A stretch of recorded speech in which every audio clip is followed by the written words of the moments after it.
Hey, friend. Hey, girl, hey. I'm so excited to be here today. This is an episode that I've wanted to kind of dive in with you for a while. Okay. And it first started with this idea of, can someone be too pretty? I feel that way every day, Margo. It's so You are. so fucking hard out here.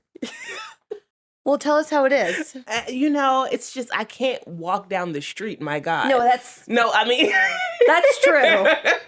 In all seriousness, I have a lot to say about this topic because being someone who is far from the standard of beauty, but definitely did not embrace the idea of beauty in my younger years versus now being more confident, I have a lot of ideas about being too pretty and what happened to those young people in my life who were the pretty ones when I was not and where they are today. But go ahead. So I also have a lot of thoughts about it too. Also, as someone who never felt that I was pretty for a very long time. And then also someone who was, as you are, a kink ally, I'm a pretty ally. What? I have a lot of friends who are just so beautiful. Oh. In a classic kind of European standard of beauty. Like the tall, the thin, the blonde, okay. All versions, and also not only white, but I was around a lot of people who had those qualities growing up. I bet, especially as a ballet dancer. Exactly. And as I've gotten older, seeing kind of some of those people age, so that's an interesting kind of aspect, but also seeing folks come into themselves and into their bodies as how do you operate in the world as someone who's valued for your physical appearance when you want to offer something else? Yeah, absolutely. So I think there's a lot to unpack there. It's almost like the benefits and the perils of pretty. Right. So we often talk about like pretty privilege or fat phobia, but do we ever talk about pretty phobia? Ooh. I don't know. I just made that up. I think smart people could disagree. It is more just a question. Yeah. And also, as you're saying this, I'm realizing how incredibly subjective it is as well. I would imagine some of these things we may have some sort of objective measure around, but attractiveness, and this whole, who is it that does the 100 prettiest people a year magazine? Oh, Time. No. People, Time, one of these publications. Who is deciding this? How in the world could we ever put something remotely objective on beauty? But yes, right. So beauty is in the eye of the beholder. Like what is attractive to someone is not attractive to someone else. And then while maybe we can't describe it, I think you and I and many people could agree that there are these standards of beauty, whether they're attainable or not, right? So for women, for people who identify as women, right? Thin, tall, not too tall. But not too tall, because I have often felt too tall. Right. Yes. Beautiful smile, but what's a beautiful smile? Yeah. Good teeth, but what's Perfect good teeth? So then there's this thing about like, what are we even talking about? Because it's so elusive. Exactly. But yet we're all comparing ourselves to something or someone. That doesn't exist. That doesn't actually exist. And then what if you meet those standards and then you change? And this is, I think, so directly related to the fear of aging, specifically for women, because the thing that made your persona the most coveted when you were younger, if it is based upon something superficial, our bodies age, our skin changes. Your eyes, gravity, things begin to sag. It is nothing that we can do about it. Does it mean that you're not just as beautiful, that you are no longer valuable or valued? Right. So it's so fucked.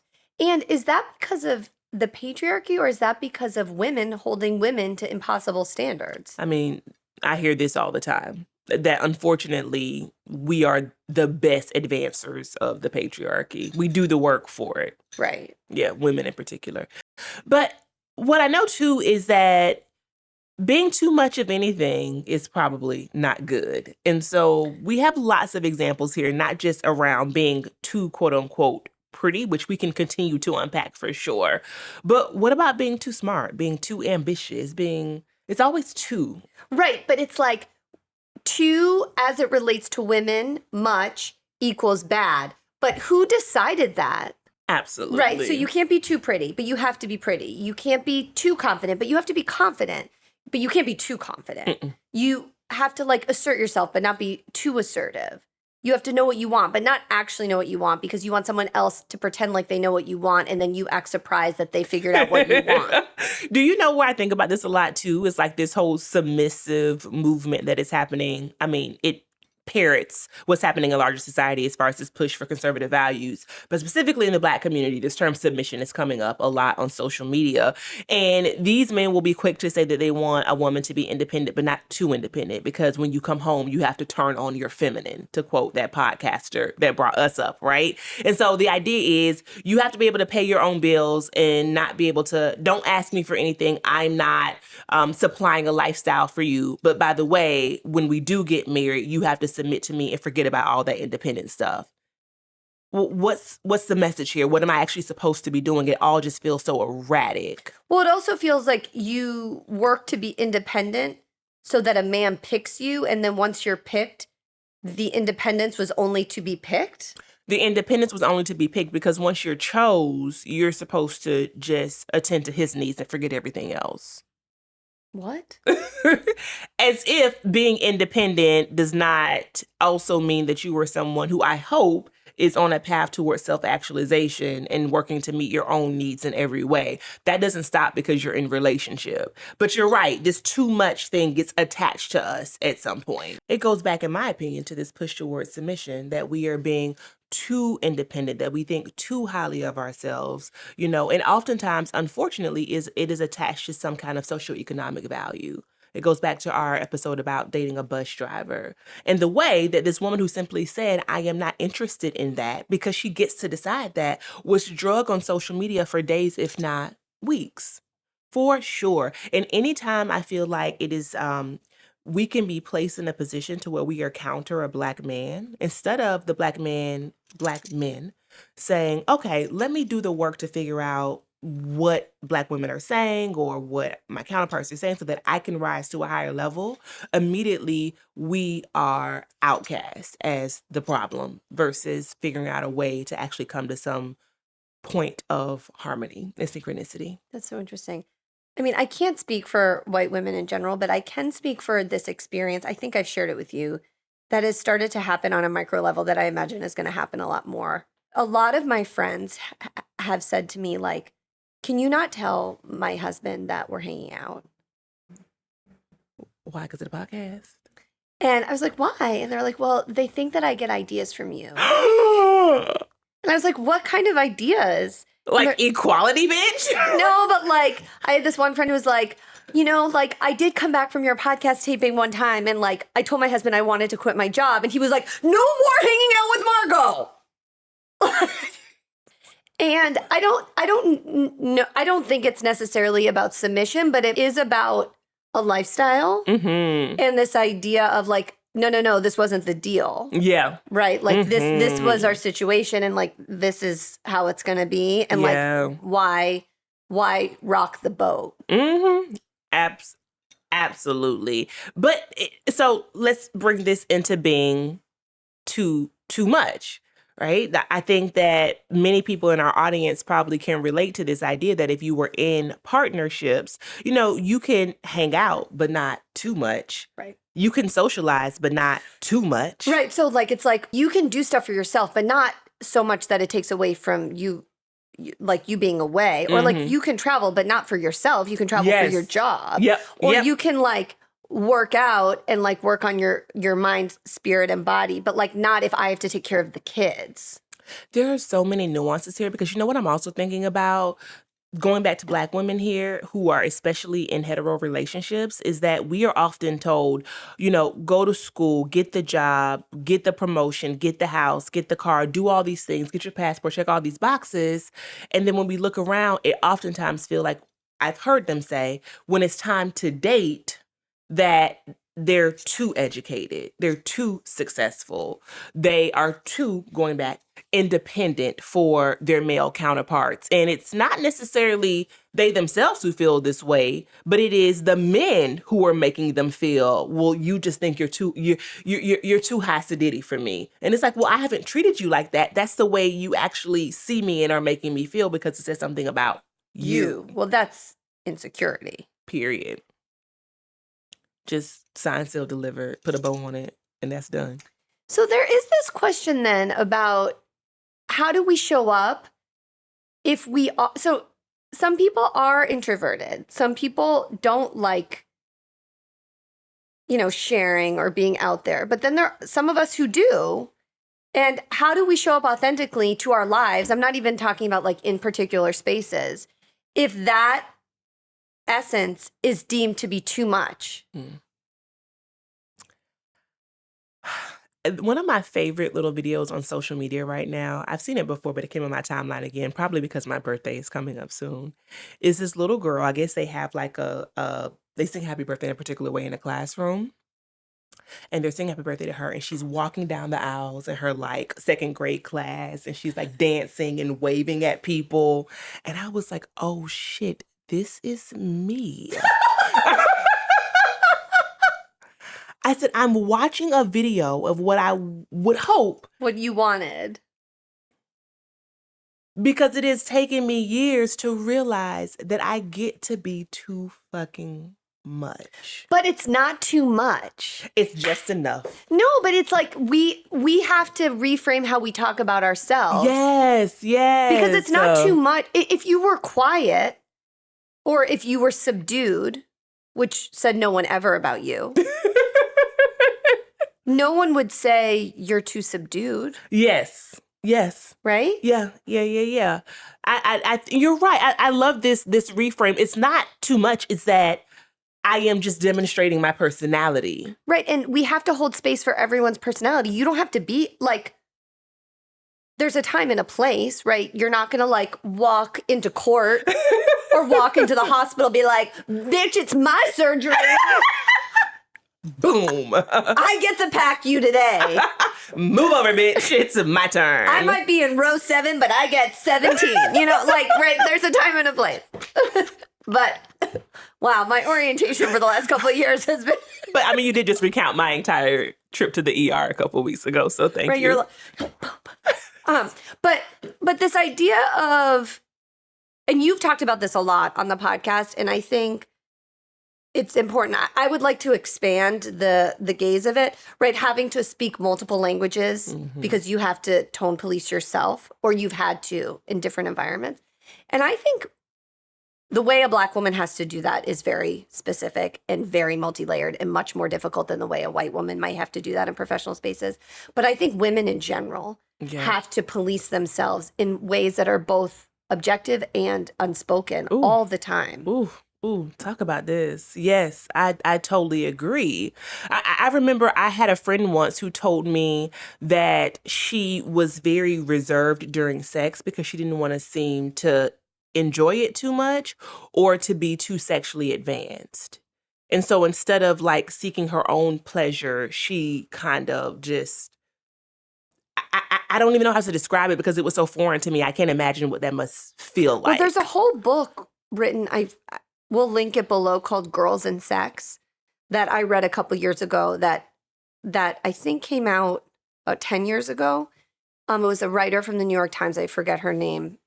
We'll link it. It's a really good book. And basically it recounts how young girls and young women coming of age sexually are socialized to never prioritize their own pleasure. Period. And that a sexual engagement isn't satisfying unless it's satisfying in a very particular way to the boy. And that all these girls who were interviewed never talked about their own pleasure. And many of them who were quite sexually experienced at what I would argue a younger age had never experienced any sexual pleasure. And then what happens when you add 5, 10, 15, 20 years onto that? Then you get adult women who have never had an orgasm, who have no idea as far as their physical pleasure is concerned what it looks like, because we live in this society with these fake puritanical values. And of course, pleasure in a physical sense between two partners or however many partners. Oh, we just filmed an episode all about that. Triads, trios. All the things, thruples. But however many partners are engaged in the activity, in the example you're giving, it's all about the man. He is always the central character, the component, the director, the writer, the executive producer, and everyone else is just a supporting actor to whatever it is makes that person feel good, to the point where we don't even allow ourselves to know what it feels like to be present and to enjoy it. Because the last thing that could happen is that you would be considered to be a loose woman, a woman of poor values and morals. But how can someone be, even if, first of all, I don't believe in that in general, but like, assuming you ascribe to a philosophy or a type of thinking where there's this very black and white idea of morality. Okay. And how that manifests often in Christianity or the modern world, right, is in a cis hetero marriage. Sure. Where there's an expectation that the husband and the wife are sexually active. Yes. How can someone be loose if they're having sex with their husband? Which is what, in theory, the husband wants. Right. But see, here's what it is. And this is how my friend looked at it, because this was like, long-term relationship. I'm not criticizing her. I feel... No. It's actually a former friend, but... Not about this. I was like, bitch, we are. You are not screaming and throwing yourself from the rafters. You're not going to the sex club. You're out. You're out. You throwing that ass in a circle, bitch. We could not be friends. I only can have one friend who's a prude, and that's Margo. Check, bitch. I already have that one friend. No, I'm joking. Not at all. Not at all.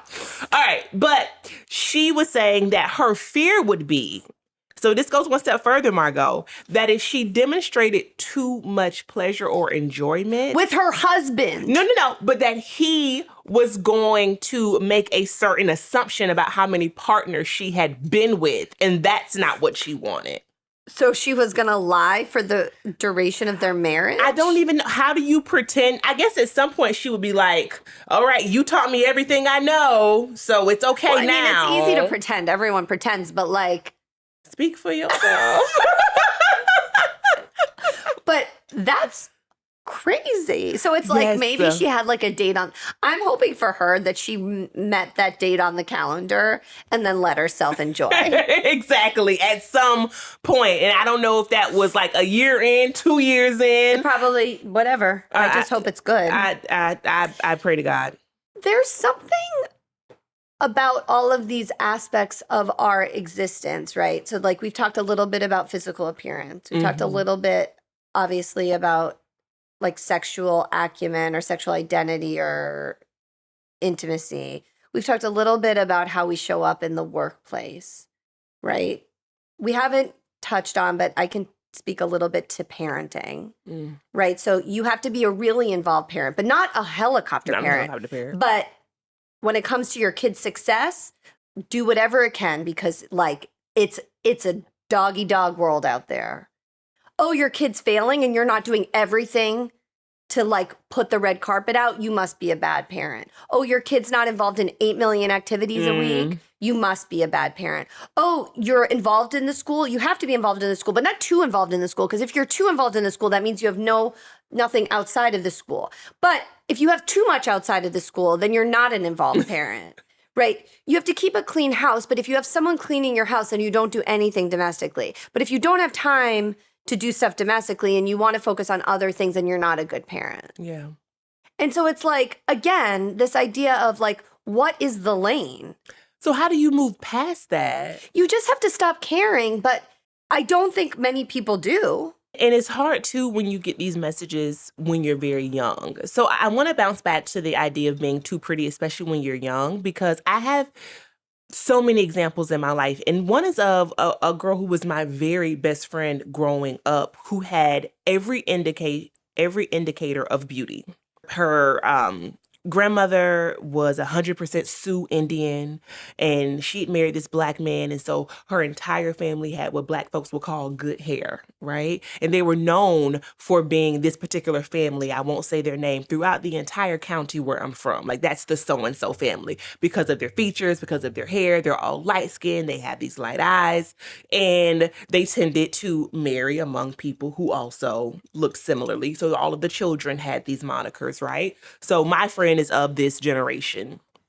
Everybody in school, Margo, even the teachers, doted on her. Everything about her was about her looks, to the point where, very specific case, not true for everyone, she struggled to finish high school. She had a baby very, very young, and still has a lot of issues that I think are probably kind of around like maturation, because developmentally, she didn't have that chance that everyone else had to just kind of go through the typical phases of life. It was, she is the pretty girl and that is it. And as someone who was the opposite, I think you hear my story a lot more than you do what she struggled with, I would say. And I think thank you for sharing that. I also think we don't have a lot of language or compassion for people who meet beauty standards. Right. So can I give another example? I have this friend who, by all objective measures, is an incredibly beautiful woman, has been divorced, is now single. And I was asking her a little bit about her marriage. And I was like, well, what did you guys like to do together? What did you talk about? What sort of passions did you have that intersected? And she couldn't name anything except partying. Oh, wow. And she was like, yeah, like I've never really had partners who valued my intellect. Mm. And to your point, right, it was also this thing, like if you've gotten so much I don't know, but like I imagine that if you've gotten so much attention from a young age about one aspect, yep, and that's what is valued, even if this woman is so multi-hyphenate, so incredible, so brilliant, but if who's attracted to you, if you're chosen for one reason and that is held up, and these other aspects of your being, which arguably are way more important, but you're not connecting with people who value them. Yes, absolutely. How do you value them? And imagine if you're in a school and all of the teachers see you as the pretty kid, as the cutest kid. Like, what does that mean for you academically? You are in an environment to learn, and everyone is holding you up based upon this superficial aspect of your character. And it's just that your character development starts to get stymied, unfortunately. And this is why, and I remember reading an article about this, I think in the Post years ago, where it was like, what happened to all the popular kids? Oh my God.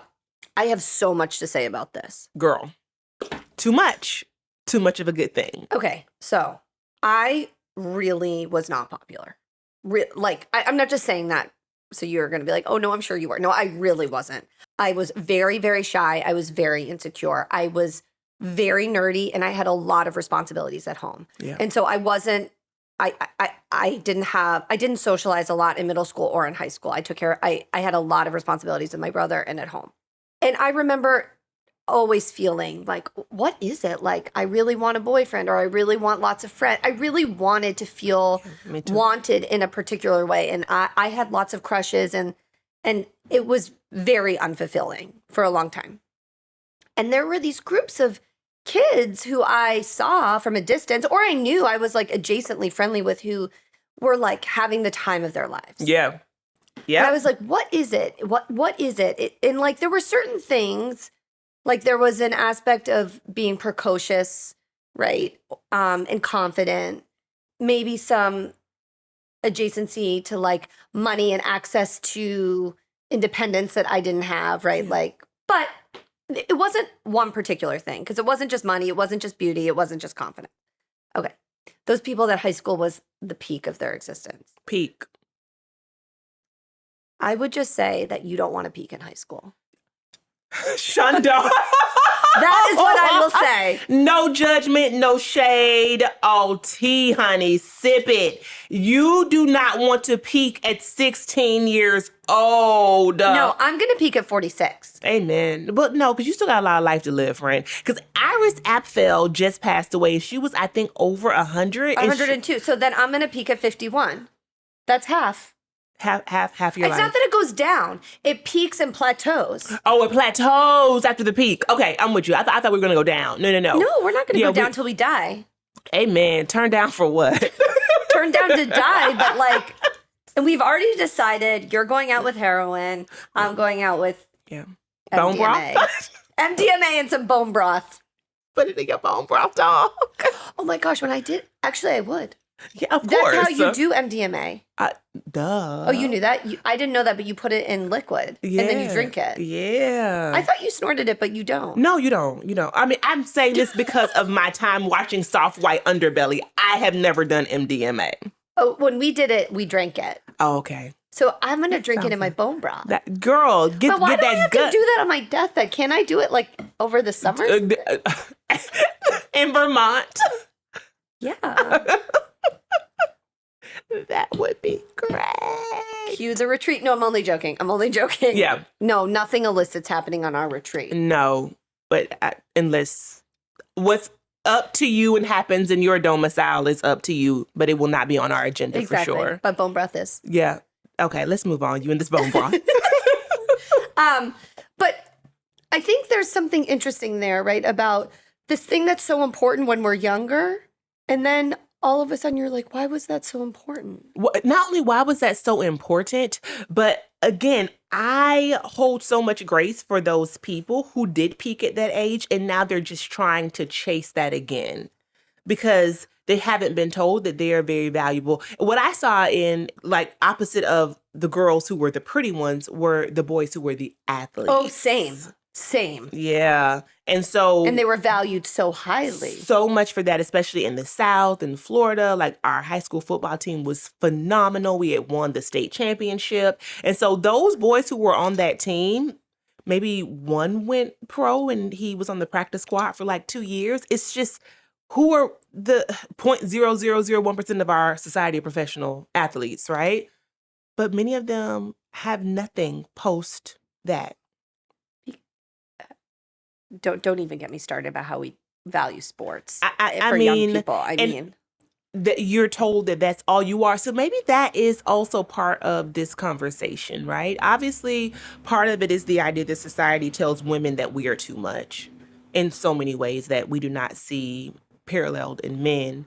But also this idea that as we relate to our own identities, that our goal is to be multifaceted and nuanced. And that we're not just one thing. None of us. Right. And we can be an example of that to young people. Mm-hmm. Right. You don't have to be right. So to our point about like figuring out how not to be busy all the time, if we want to figure that out, we also need to model that for young people. Young people don't need to be programmed every second of the day. Mm-hmm. Yes. I think about that too with my younger sister who doesn't know what college she wants to go to and doesn't know yet what she wants to major in. And at first I was like, how is this possible? I knew what college I was going to go to in the 5th grade. I knew my major by the 11th grade. I'd taken all of my standardized tests. I already knew why is your life not planned out, Jada? And it's like, no, her life should not be planned out. She is 17. She's not even lived a quarter of her existence on this planet. Right. She can be many things and hopefully will be many things. But also that's not valued. I mean, to the point, like when kids are applying to college, at least as I've been told by my friends whose kids are applying to college, right? You have to be so one thing. You have to be a hockey player. You have to be you have to be a track star. You have to be, basically you have to major in high school to get into college, which again, it's like, what are we doing? Are we actually wanting people to be multifaceted, healthy adults? Yeah. Or are we creating a society where everyone is so specialized? And also the irony of all of this, I'm reminded of how we started this, is that once you do specialize and you're a woman, you're going to be told you're too much. Because you're too specialized. Because damned if you do, damned if you don't.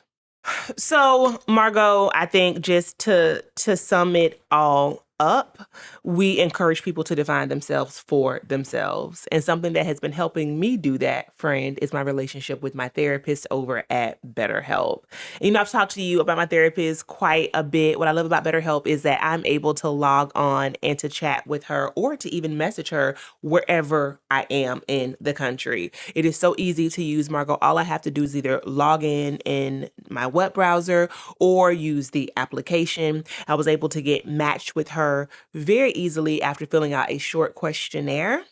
And our sessions are also scheduled online. And lately, I have also been doing group sessions as well. Oh, that's amazing. Absolutely. They have groups about the Sunday scaries and being able to get over anxiety. They have certain affinity groups, like a queer group as well. I've gotten a lot out of the idea of healing in community, and BetterHelp is a great place for that.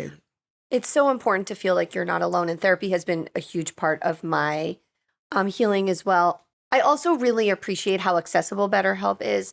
Therapy is one huge impediment to therapy, particularly right now where there's such a high demand for therapy as so many of us are struggling. And so many more people are aware that mental health and healing is a process, is how inaccessible it is to so many people. A lot of therapists don't take insurance or they have wait lists.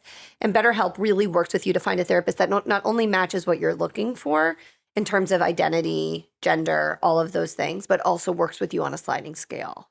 Yes, and so please jump down to the description box, click our link to join BetterHelp. We think you are going to love it. And most importantly, you deserve to have the mental health supports and resources that you need. So in dumb shit today, all I have to say is trad thought. Trad hot. How do you want to pronounce it? Trad thought. Okay. This is intriguing. Yeah. Okay. So Slate News. All right. Article today. Title: A Capitol rioter has become a right-wing media darling, and she just got arrested. Ooh. Last Monday, the news of one arrest was met with more outrage.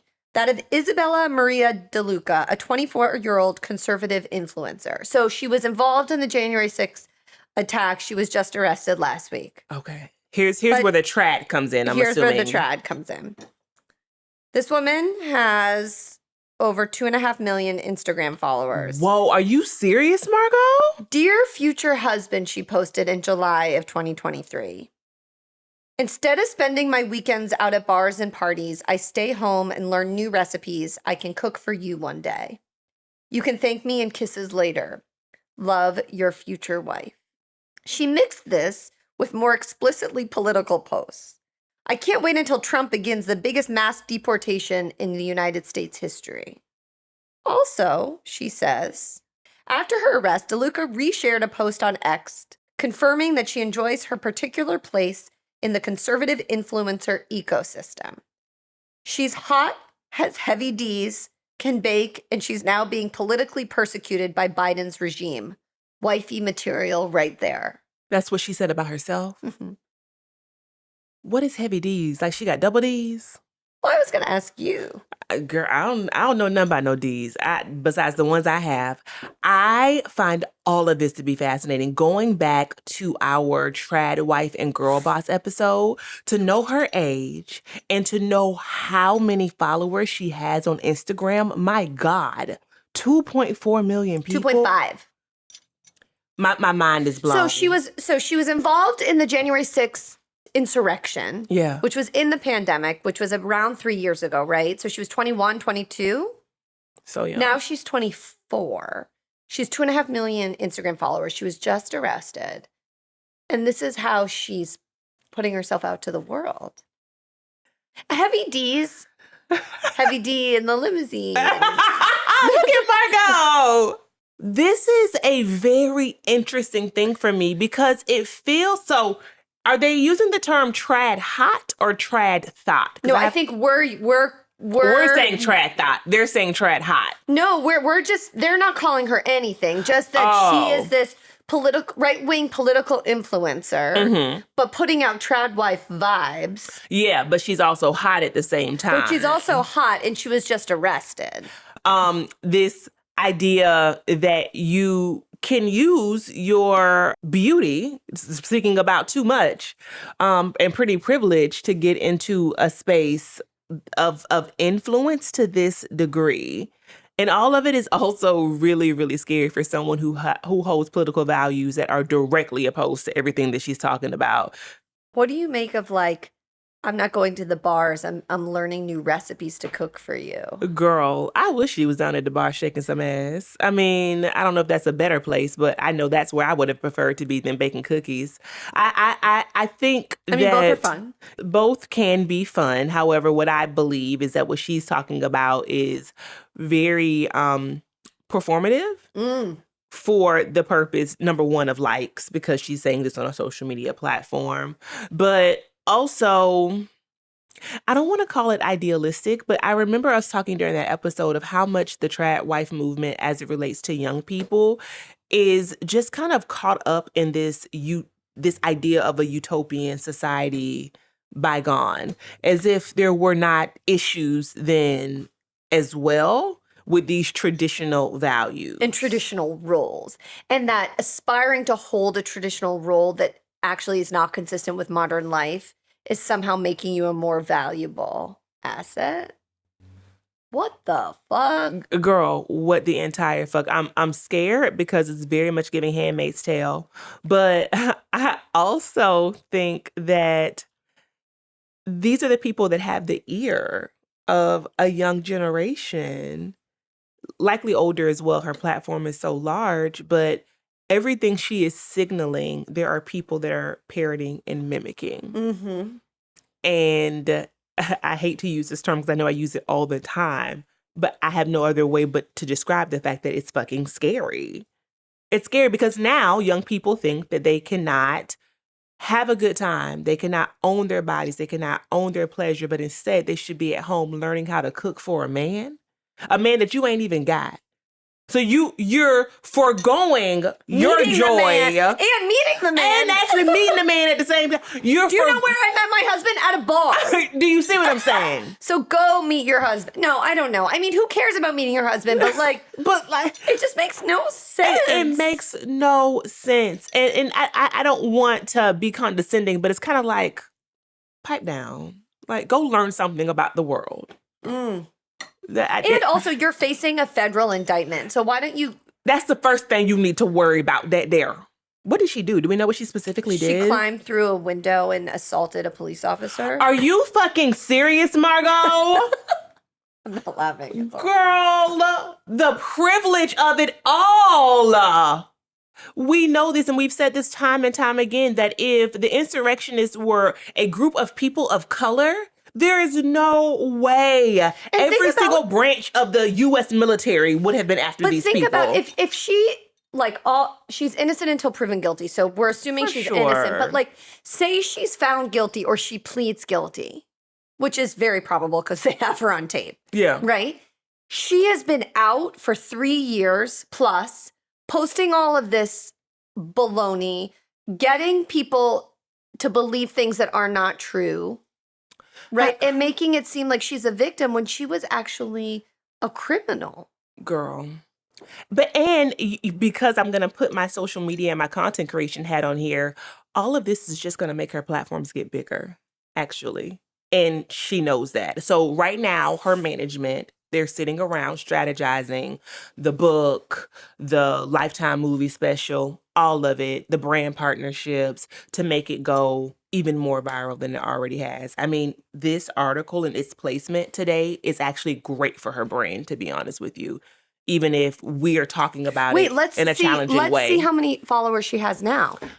Listen. She has over 100,000. Okay, so what you were talking about was not the number of followers, but the number of views. Okay.